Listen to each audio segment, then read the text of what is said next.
To get the most out of chest training, you need to know which muscles contribute the most to its size. The pectoral muscles consist mainly of the pectoralis major muscle, which is usually divided into two parts depending on where they start. The upper part of the pectoral muscle, clavicular, starts at the clavicle, and its fibers point down.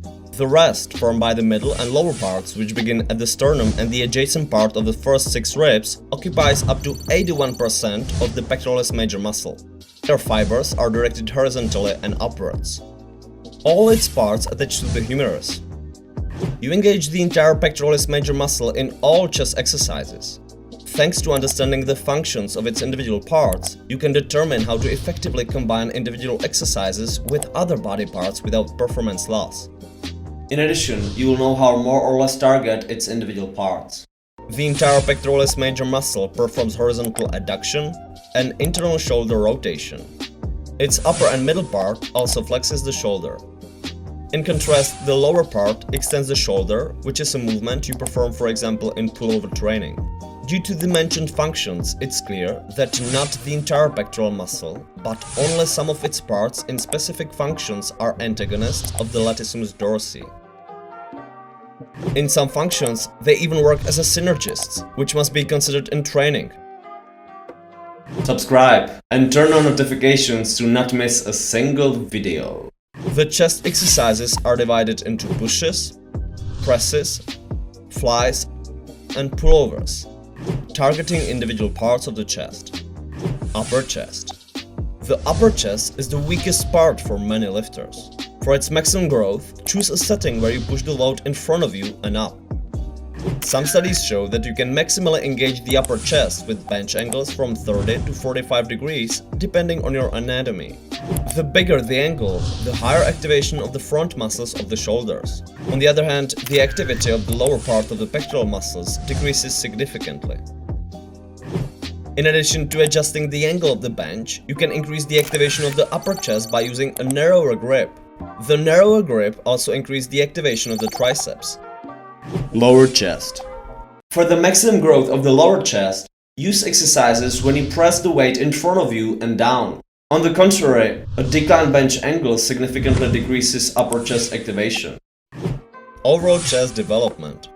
Use exercises where you push the load directly in front of you if you want to develop the whole chest.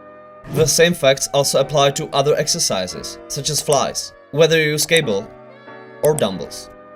For the best chest muscle growth, do both presses and flies. Despite the mentioned studies showing that by adjusting the bench angle, you can target the desired part of the chest more, others show that when you use a straight bench, you can maximally activate both parts without activating the other part significantly less. It shows that when you decrease or increase the bench angle, you do not increase the involvement of the desired part of the chest. You only change the ratio between the involvement of individual parts by reducing the activation of the opposite part. Therefore, I recommend training with a positively inclined bench using an angle of about 15 degrees with a slight arch in your back. To protect your shoulders, press your shoulder blades down and together. Then slightly arch in the lumbar part of the spine. You achieve the same effect as exercising on a straight bench without arching your back. Thus, you maximally activate all parts of the chest, not only the upper or lower parts. The most effective exercise for the upper chest, according to available studies, is a dumbbell and barbell press on an incline bench. Additionally, dumbbells, cables, and some machines let you work on individual limbs independently, which can help reduce muscle imbalances. They also enable you to target the chest muscles even if you cannot perform the barbell bench press due to health limitations. Moreover, especially with cables and machines, you can perform a higher degree of horizontal adduction as during flies, potentially leading to more muscle gains. A barbell or a dumbbell bench press seems to be the best option for the middle chest. Dips, dumbbell and barbell bench presses with a declined bench angle maximally activated the lower chest in the mentioned studies. Dips could effectively stimulate the lower chest and triceps. On the other hand, there are better options in most cases. Why? I'll tell you more at the end of the video. Besides the chest, it's also necessary to consider the activation of other muscles involved to a certain extent while doing chest exercises. The front part of the shoulders is involved in all chest exercises. You also significantly activate the triceps when pushing or pressing against the resistance. A barbell bench press activates the triceps more than one-arm variations. Although some studies show that the better the performance for one rep, the bigger the lifter's chest. An adequate training volume is necessary for maximum muscle growth. One rep training can be dangerous in non-advanced lifters. It causes vast stress levels of connective tissue for practically minimal stimulus in muscle growth.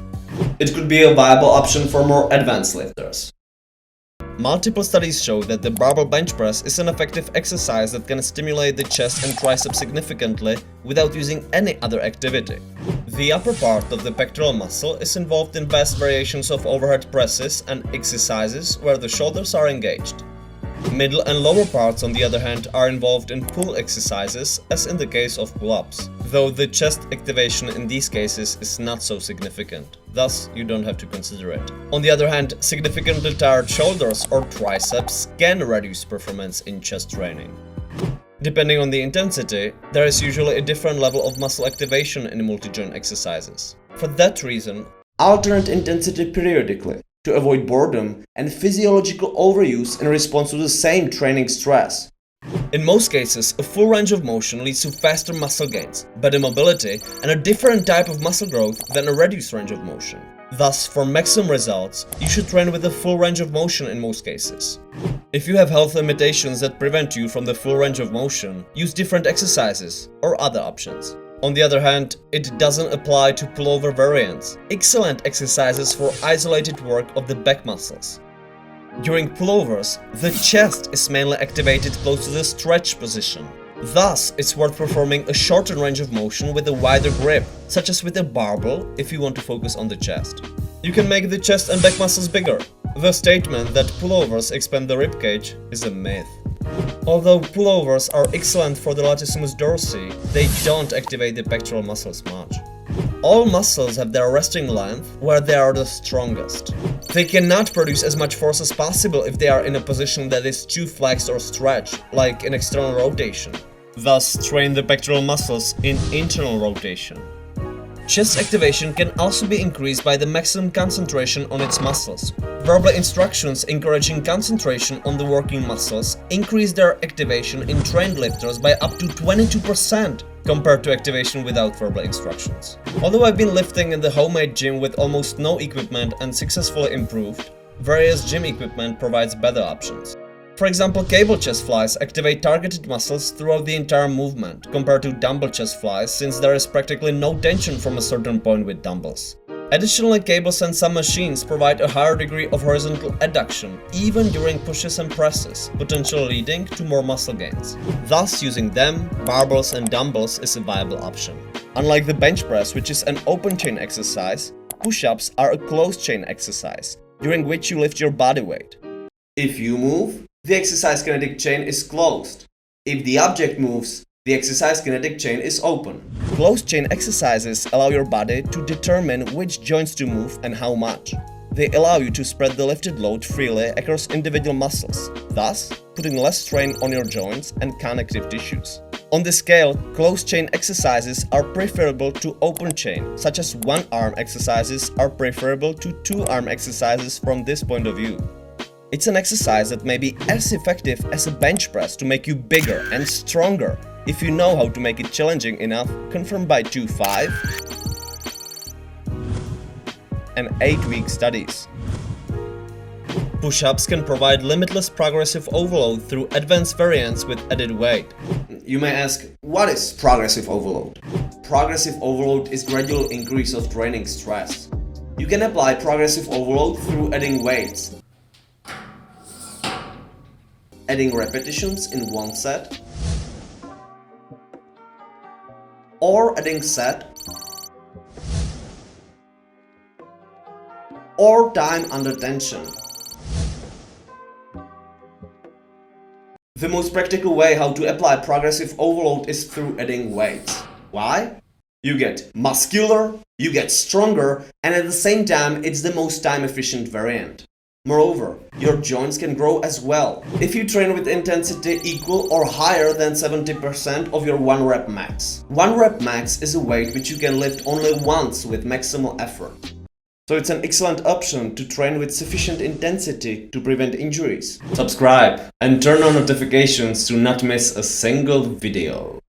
Now, let's get back to push-ups. Due to the fact they are not less effective than bench press variants while being less stressful for shoulders and elbows, from my point of view and experience, they are better options than barbell and dumbbell variants for most lifters long term. Unless you have to do bench press as a powerlifter. The strength curve should ideally equal the resistance curve during the entire range of motion of the exercise. So you have the muscles in the maximum possible tension throughout the entire movement instead of only in its parts. For that reason, different variations of powerlifter chains and resistance bands can help in particular cases. How about dips? Dips could be an effective closed chain exercise, targeting mainly the lower chest and triceps. Contrary, pushing behind your body like behind the neck press and dips is unnatural. It again puts more stress on your connective tissue, especially once you become advanced and start lifting with an added weight near your body weight. They could work for some lifters with limited equipment. How would it be to take your physique to the next level as my team and I did? For that reason, I prepared the bonus PDF you can download in the comment section. The pectoralis major consists of 2 main parts. The lower and middle parts of the pectoralis major may make up to 81% of its size. By adjusting the bench angle, grip width, and elbow position, you can change the engagement of individual parts of the chest, triceps, and front of the shoulders. Bench press training alone can lead to chest and triceps muscle growth. Dumbbells, cable, and other machines may allow you to train even if you can't do barbell variations due to health limitations or significant muscle imbalances. Push-ups can be as effective as barbell bench press if you load them correctly. For maximum involvement of the chest in the entire range of motion, perform chest flies with a cable or machine. If you have just dumbbells, use a shortened range of motion. Although pullovers are excellent for the latissimus dorsi, they don't activate the pectoral muscles much. You must stay healthy if you want to maximize the chest and triceps strength and muscle growth. So train in a way that provides maximum stimulus while preventing pain or injury. Pay attention to the development of the rear part of the body, so you won't create imbalances that could prevent you from training at the maximum possible level. Learn how to do it in the comment section. For the best chest muscle growth, do both presses and flies. Push-ups may be even more effective than other exercises, so watch also push-up series and the fastest way to muscle growth series, so you have faster and sustainable muscle gains. Subscribe and turn on notifications to not miss a single video.